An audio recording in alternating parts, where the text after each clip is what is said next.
दोस्तों नमस्कार। आज हम साइकोलॉजी के मोस्ट इम्पोर्टेंट क्वेश्चन पढ़ेंगे। ओनली 10 क्वेश्चन हैं जो 5 बार एग्जाम में पूछे गए हैं, चाहे सीटेट हो, चाहे यूपीटेट हो, एमपीटेट हो, चाहे रीट हो, कहीं भी। तो चलिए शुरुआत करते हैं पहले प्रश्न से। क्वेश्चन नंबर 1 क्या है? इनमें से कौन सा कारक अधिगम को अभिप्रेरित करने वाला है? कौन सा कारक इन चारों में से है जो अधिगम को अभिप्रेरित करेगा? पहला है बाह्य कारक, ऑप्शन 2 है विफलता से बचने के लिए प्रेरणा, 3 है लक्ष्यों को प्राप्त करने पर व्यक्तिगत संतुष्टि और 4 है उपयुक्त में से कोई नहीं। आप इस हाथ में फटाफट जवाब दीजिए इस प्रश्न का। आपके पास सिर्फ 3 सेकंड है। अब देखिए इस क्वेश्चन का जवाब मैं देता हूं। तो इसका सही जवाब हो जाएगा ऑप्शन नंबर 3। ऑप्शन नंबर 3 लक्ष्यों को प्राप्त करने पर व्यक्तिगत संतुष्टि। इस क्वेश्चन का अधिगम को अभिप्रेरित कौन करेगा? लक्ष्यों को प्राप्त करने पर व्यक्तिगत संतुष्टि। चलिए नेक्स्ट क्वेश्चन देखते हैं।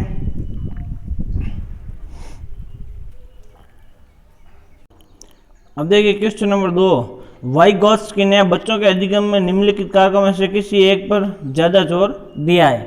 ऑप्शन नंबर 1 है सामाजिक, 2 है वंशानुगत, 3 है मानसिक, 4 है शारीरिक। आप भी फटाफट इसका जवाब दीजिए साथ में।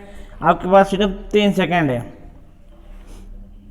तो दोस्तों इसका सही जवाब हो जाएगा ऑप्शन नंबर 1। वाइगोत्स्की नाम आता ही आपको सीधा सामाजिक पर ही जाना है। वाइगोत्स्की ने सामाजिक सिद्धांत दिया था, इसलिए इसका सही जवाब हो जाएगा ऑप्शन नंबर 1 सामाजिक कारक।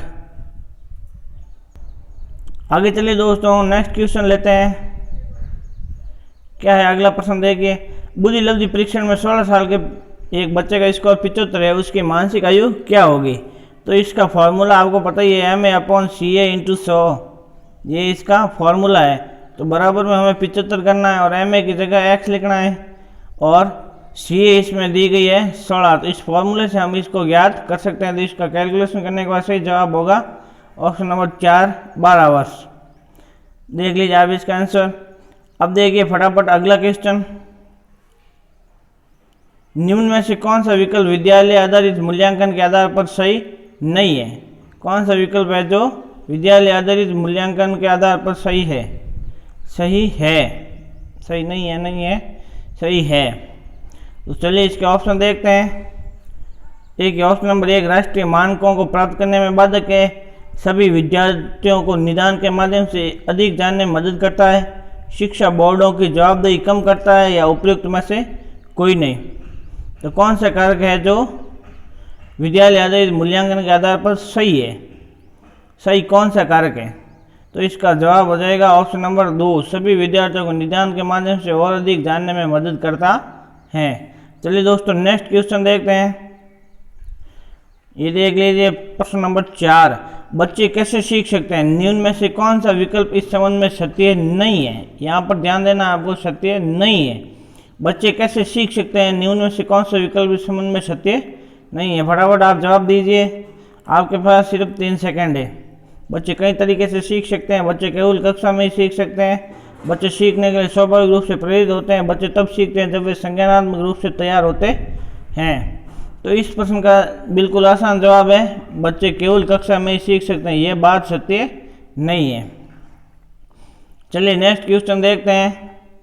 क्वेश्चन नंबर 6 क्या है?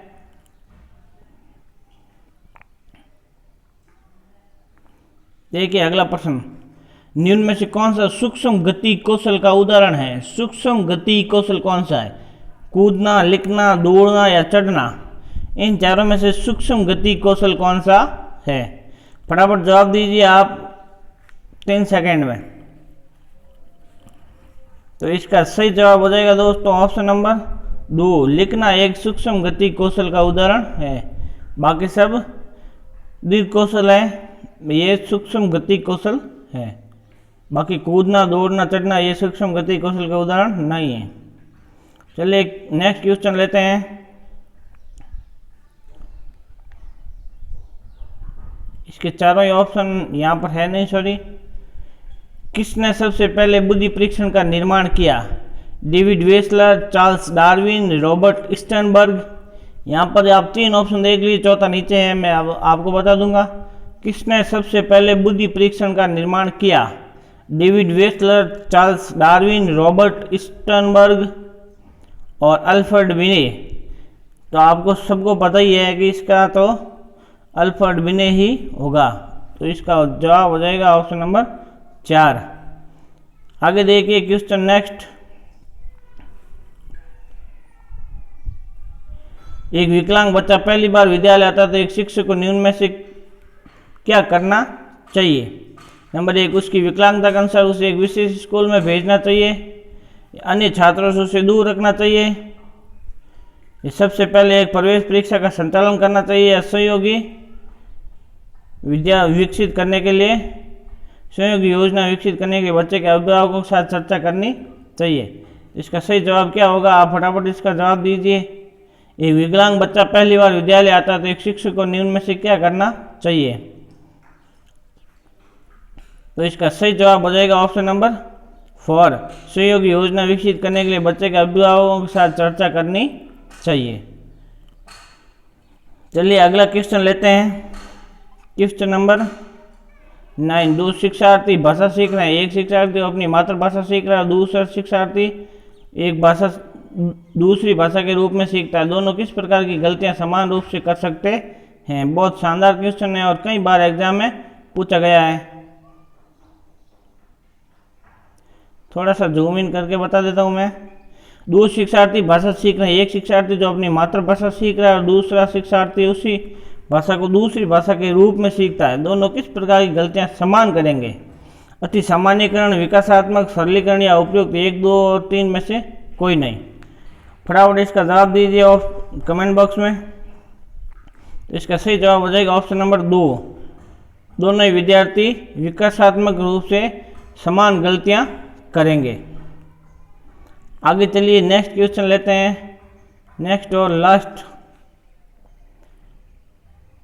देखिए, निम्न विकल्पों में से कौन सा विकल्प एक बच्चे की सामाजिक मनोवैज्ञानिक आवश्यकताओं से संबंधित नहीं है? संगति की आवश्यकता, प्रशंसा या सामाजिक अनुमोदन की आवश्यकता, भावनात्मक सुरक्षा की आवश्यकता, नियमित रूप से शरीर से अपशिष्ट पदार्थों को बाहर निकालना। निम्न विकल्पों में से कौन सा विकल्प एक बच्चे की सामाजिक और मनोवैज्ञानिक आवश्यकताओं से संबंधित नहीं है? तो इसका सही जवाब हो जाएगा ऑप्शन नंबर 4, नियमित रूप से शरीर से अपशिष्ट पदार्थों को बाहर निकालना। तो दोस्तों क्वेश्चन कैसे लगे? वीडियो में कोई प्रॉब्लम है, कोई कमी है तो कमेंट बॉक्स में ज़रूर कमेंट करें, और अगर आप चैनल पर नए हैं तो एक बार चैनल को ज़रूर सब्सक्राइब करें। धन्यवाद।